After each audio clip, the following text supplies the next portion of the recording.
It is at this point that I remind you that the path of the magician is not to teach you magic. You have magic. Your mother, the earth, made you. You are magic.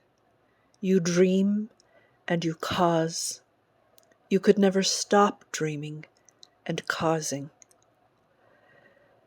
The magician's path is to practice channeling knowledge, which is connection, into the power of precision of appearance calls. The magician's path is to receive the magic, the language of other beings, your siblings, so that the whole world is at your fingertips. The magician's path is to take up a vow of sacredness and service to the family of earth as a foundation for one's dreams and causings. Honor your mother with your stance. Stand on the earth, child, plugging into your mother's life energy.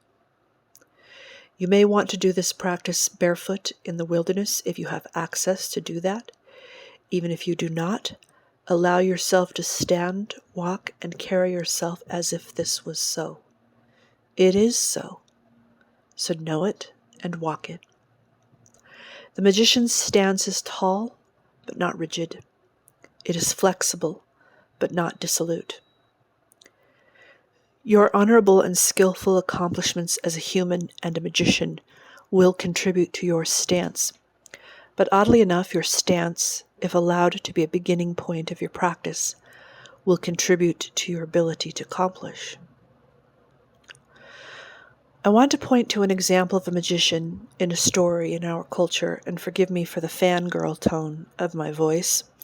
The latest reboot of the story, Willow, features Graydon Hastor. The arc of his story is so instructive in many ways regarding the path of the magician, and also Elora's magician's path. But I want to point out Graydon's stance and how it changes throughout his storyline, which I can't explain it all right here, but if you have the access to watch that, it would be insightful with stance in mind. And if you hate spoilers, do not listen to my next paragraph here, although I will be as vague as possible. In the final episode, Graydon has a couple of opportunities to use magic to effect an outcome. In one situation, he was trying to access skill and information, and it worked eventually, but it wasn't his best channeling. He was fumbling. Later, in another instance, his stance was completely different. Completely full. He was full of knowledge, which knowledge was his connection with Elora and his friends and with himself without his shame. He streamed full power immediately. It had nothing to do with what was in his mind, but rather what was in his body. The great thing about stance is that it's free, and one can do it anytime, anywhere.